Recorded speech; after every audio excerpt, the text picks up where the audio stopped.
네, 안녕하세요. 매일 아침 빠르게 만나는 미국 주식과 테슬라 소식가 트라운 TV입니다. 시장과 테슬라가 잘 오르고 있습니다. 금일은 테슬라 내부자 매수마저 있었다고 하는데요. 테슬라의 매수 황금기가 지나고 있는 것 같아요. 이 점 오늘 알려드리도록 하겠습니다.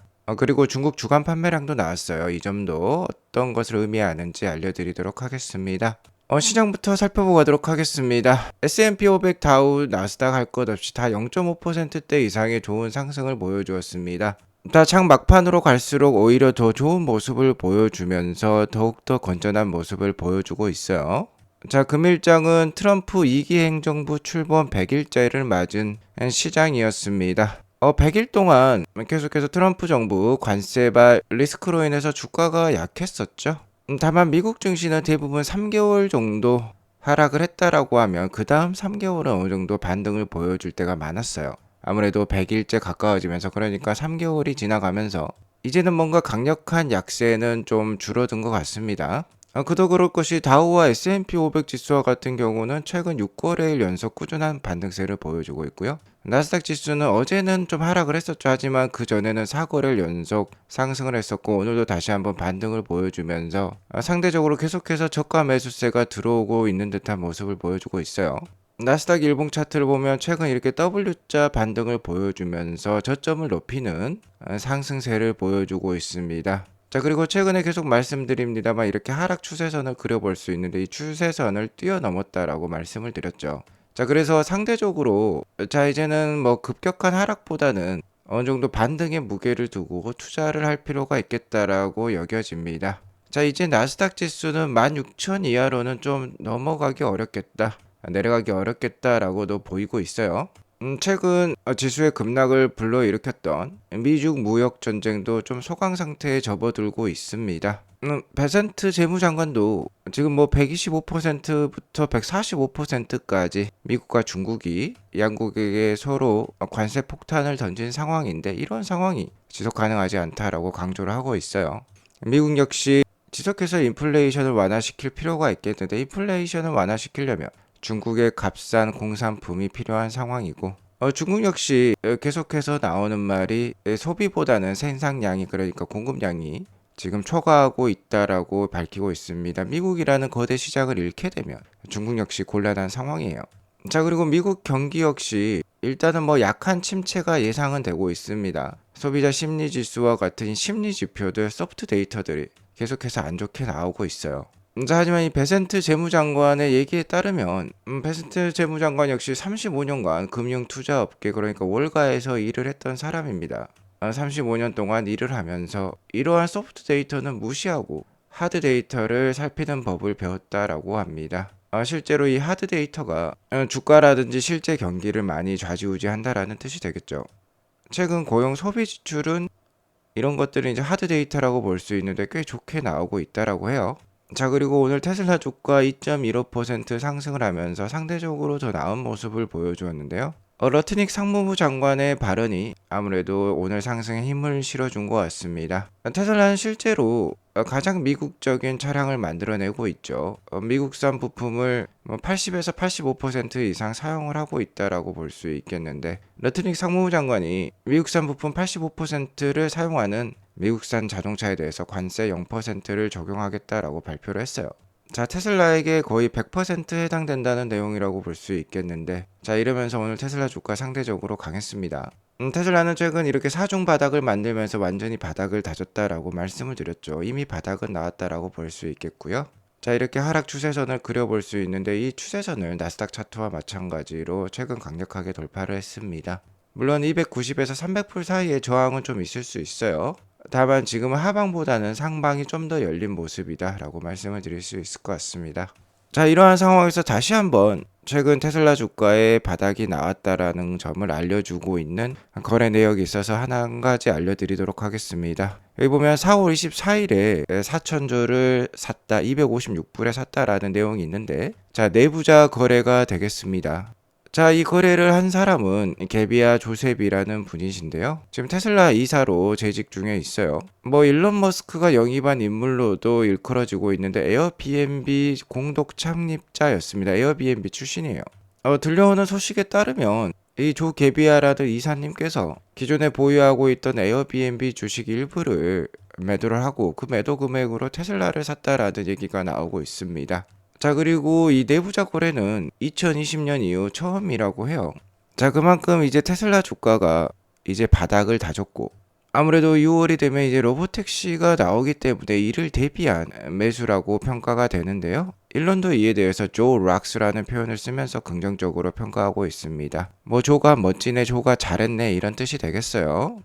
자, 이 에어비앤비 출신 테슬라 이사의 내부자 매수, 테슬라 주식 매수는요, 큰 의미를 담고 있다라고 볼 수 있어요. 앞서 말씀드렸듯이 조 게비아는 에어비앤비의 공동 창립자입니다. 이게 co-founder of 에어비앤비라고 적혀 있죠. 에어비앤비 비즈니스 모델을 살펴보면 이 부동산 소유자와 여행객을 연결을 해주면서 그 중간에 수수료를 가져가는 게 에어비앤비죠. 로보택시 비즈니스 모델도 마찬가지입니다. 자, 테슬라 오너가 모델 Y라든지 모델 3를 보유하고 있다라고 가정을 해보면 대부분의 이 차량은 하루에 2시간 정도 이내로만 사용을 하고 나머지 22시간은 주차장에 있다라고 볼 수 있겠는데요. 자, 그 22시간을 사용을 할 수 있게끔 만들어주는 게 이 로보택시 비즈니스 모델이에요. 테슬라 오너가 차량을 제공을 하고 제공된 차량이 로보택시로 이제 돌아다니게 됩니다. 그러면 승객이 테슬라 로보택시 앱을 통해서 차량을 호출하게 되고 이 차량을 실제 택시처럼 활용이 가능하고 그 중간에 승객과 테슬라 오너 간에 수수료를 받아 먹는 게 바로 로보택시의 비즈니스 모델이 되겠어요. 그러니까 에어비앤비랑 똑같은 모델이죠. 테슬라에게 있어서는 정말 꼭 먹고 알 먹고의 비즈니스 모델이라고 볼 수 있어요. 차량도 판매를 하고 판매된 차량을 가지고 다시 한번 수익을 만들어내니까 정말 뭐 봉이 김선달 같은 그런 비즈니스 모델이라고 볼 수 있겠죠. 물론 테슬라가 이 사이버캡을 통해서 직접 로보택시 플릿을 운영을 할 수도 있습니다. 하지만 뭐 차량 판매만 잘 된다라고 하면 굳이 뭐 차량을 소유할 필요가 없는 테슬라라고 볼 수 있겠어요.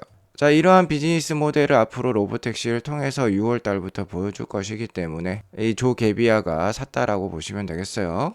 에어비앤비와 같은 모델이 얼마나 수익성이 높은지 잘 알고 있기 때문에 테슬라 주식을 매수를 한 것이죠. 자, 이제 로보택시 규제는 완화가 되고 있고 트럼프 임기 4년 동안 미국 내 50개 주는 동일한 자율주행차 규제를 가지면서 테슬라의 로보택시는 수백만 대 보급이 될 가능성이 높아요. 이런 분위기 속에서 일론 머스크는 지난 1분기 어닝콜 때 다시 한번 확실하게 컨펌을 해주었죠. 이번 6월달 텍사스 오스틴부터 로보택시가 공식적으로 출시할 것이다. 자, 하지만 그 시작 규모가 좀 미미하게 들리긴 했습니다. 6월달부터 오스틴에서 이 모델 Y를 통해서 10대에서 20대 정도로 로보택시 사업을 시작을 한다라고 했어요.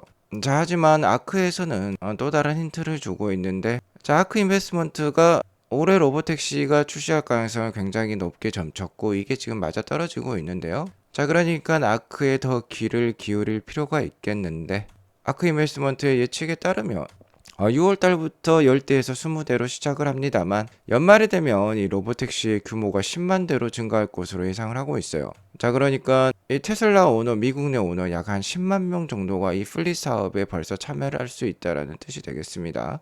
자, 그리고 일론 머스크는 1분기 어닝콜 때 이렇게 얘기를 했어요. Scaling to millions by the end of next year. 자, 2026년 말이 되겠죠. 내년 말이니까. 수백만 대 규모로 증가할 것이다 라고 얘기를 하고 있습니다. 제가 3일 전에 올린 멤버십 방송에서 로보택시가 100만 대씩 늘어나게 되면 테슬라 주가가 얼마만큼 올라갈지 계산해 놓은 게 있는데요. 일단 100만 대당 테슬라 주가 2배 이상, 즉 한 250에서 300불 정도 올라갈 것으로 예상을 하고 있어요. 그 정확한 계산 내역이 궁금하시면 꼭 한번 멤버십 가입하셔가지고 시청해 보시기 바라겠고요. 테슬라는 연말까지 10만 대 정도 로보택시가 운영이 될 수 있다라고 합니다. 미국 내 전역이 될 것 같은데요. 자, 이런 상황에서 강력한 경쟁자라고 볼 수 있는 웨이모는 현재 700대 이상의 자율주행 차량을 운행을 하고 있고 그중 300대가 샌프란시스코에서 운행이 되고 있어요. 자, 하지만 테슬라는 벌써 300명의 테슬라 테스트 운전자들이 오스틴시에서 24시간 내내 테스트를 하고 있다라고 제가 알려드렸죠. 자, 10대에서 20대가 아닙니다. 일론 머스크는 보수적으로 이렇게 얘기를 했지만 실제로 테스트되는 규모는 벌써 웨이모와 비슷한 수준이고요. 아크의 예측에 따르면 연말까지 10만 대 규모로 증가하니까 웨이모와 큰 차이를 벌써 올해 안에 보여주겠죠. 700대와 10만 대의 차이라고 보시면 되겠어요. 그리고 내년이 되면 이제 수백만 대가 될 예정에 있습니다. 자, 그렇기 때문에 조셉 게비아가 5년 만에 테슬라 내부자 매수를 만들었다라고 봐도 될 것 같아요. 이제 로보택시가 곧 나올 예정에 있기 때문에 현재 테슬라 주가도 반등하고 있다라고 볼 수 있겠고요. 다만 어제 말씀드렸듯이 한 가지 리스크가 있다라고 하면은 올해 인도량 컨센서스가 지금 173만 대까지 떨어지면서 작년 판매량보다도 오히려 낮은 수준을 보여주고 있다라는 점이 되겠습니다. 계속해서 테슬라 주가의 발목을 잡을 수 있는 요인이 될 수 있겠는데 다행스러운 점은 계속해서 모델 Y가 신규 모델 Y 주니퍼가 잘 팔리고 있다라는 점이 되겠어요. 자, 중국 내수 판매량이 나왔는데 전주 판매량이 지금 1,300대로서 4월달 들어서 가장 많은 판매량이 나왔습니다. 다시 한번 10,000대를 넘어가고 있어요. 지난주에 6,780대가 팔렸는데 이것보다 51%나 늘어난 수치입니다. 자, 전년 대비로는 30.5% 빠지는 모양새인데요. 이거는 중요하지 않습니다. 계속해서 매주 판매량을 올리고 있다라는 점이 되겠고 4월달은 중국 로컬 판매보다 수출에 집중하는 달이에요. 그러니까 판매 물량이 많지 않다라고 보시면 되겠습니다. 자, 이 차트를 보면 희망 섞인 예상을 할 수 있어요. 1분기와는 다른 모습을 보여주고 있다라고 볼 수 있겠는데 자, 1분기 차트는 이 파란색 선입니다. 파란색 선이 이렇게 잘 올라가다 뚝 떨어지는 모습이 나오죠. 바로 이 5주차, 6주차, 7주차, 8주차까지는 모델 Y 주니퍼의 램프업 기간이었어요. 그래서 판매 물량이 없었으니까 이렇게 떨어진 것입니다. 자, 하지만 이번 2분기는 다르죠. 4월 달에도 지속해서 이 보라색 막대인데 계속 올라가는 모양새고요. 자, 이런 식으로 램프업 기간이 없어요. 쉬는 기간이 없습니다. 그러니까 계속해서 상승하는 모습이 나올 가능성이 높아요. 1분기보다 2분기 판매량이 훨씬 더 높을 가능성이 높습니다. 주니퍼의 램프업 기간이 2분기에는 없기 때문이죠. 아무래도 제 생각에는 다른 분기들보다도 판매량이 오히려 높은 2분기가 나올 가능성이 높아 보입니다. 자, 왜 그러냐면 1분기에 이 신규 모델 Y가 판매가 시작이 되자 중국 SUV 판매 1위를 기록을 해버렸어요. 자, 이는 2분기에도 해당할 수 있는 내용이고요. 중국에는 FSD마저 지금 출시를 해서 테슬라의 인기를 더욱더 올리고 있습니다. 자, 이러한 점이 누계 차트에는 벌써 드러나고 있어요. 2025년 누계 차트는 파란색 선인데요. 이 파란색 선이 지금 17주차에 이르자 전년 대비 오히려 상승하는 모습이 나오고 있습니다. 벌써 전년 대비 페리티, 그러니까 골든 크로스가 나왔다라고 보시면 되겠어요.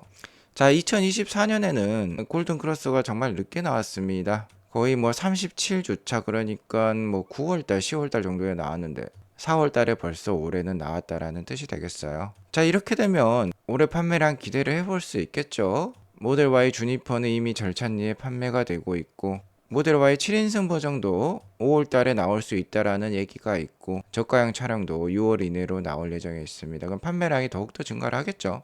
자, 어쨌든 일론 머스크가 힌트를 주기를 테슬라의 본격적인 EPS 상승은 2026년 중후반부터라고 얘기를 했습니다. 아무래도 내년이 되면 이제 로보택시 사이버캡이 대량 양산이 되기 시작하면서 테슬라의 판매량을 300만 대 수준까지 끌어올릴 수 있고요. 세미트럭도 지금 공장이 어느 정도 완공 수준에 이르르면서 내년부터 본격적인 램프업이 진행이 될 거예요. 자, 소식통에 따르면 올해 지금 6개월 이내에 첫 세미트럭을 배송한다라고 합니다. 자, 이 의미는 네바다의 세미 전용 공장이 이렇게 만들어졌는데 이 세미 전용 공장에서 이제 대량 생산이 올해 한 10월 달부터 들어간다라는 얘기가 되겠고 내년에는 세미가 5만 대 정도 생산이 돼서 지금 공급이 될 예정에 있어요. 자, 내년에는 이제 세미까지 가세를 하면서 테슬라가 정말 풀 라인업을 갖추게 되는 해라고 볼 수 있겠습니다. 2025년까지는 찹볼을 떼고 장기를 뒀다라고 하면 2026년부터는 자, 로보택시에다가 완전 자율주행 달성에다가 저가형 모델에다가 옵티머스까지 그리고 여기에 세미트럭까지 합세를 하면서 본격적인 상승이 일어날 예정에 있어요. 자, 이를 인지를 하고 계신다라고 하면은 현재의 시점이 바로 테슬라 매수 황금기라고 볼 수 있겠습니다. 지금 매수 황금기가 지나가고 있어요. 이 점을 알기 때문에 테슬라 내부자도 테슬라 주식 매수를 시작한 것이고요. 아트라운 TV를 오랫동안 시청하신 분들은 테슬라 주가 220불대가 어느 정도 바닥이라는 점을 미리 인지를 하시고 지속해서 좋은 매수를 단행하셨을 걸로 믿어 의심치 않습니다. 계속해서 아트라운 TV가 도움을 드리도록 하겠습니다. 오늘 이것으로 방송을 마치겠고요. 오늘 방송이 도움이 되었으면 구독과 좋아요 알람 설정 꼭 눌러주세요. 행복한 하루 보내시기 바라겠습니다. 감사합니다.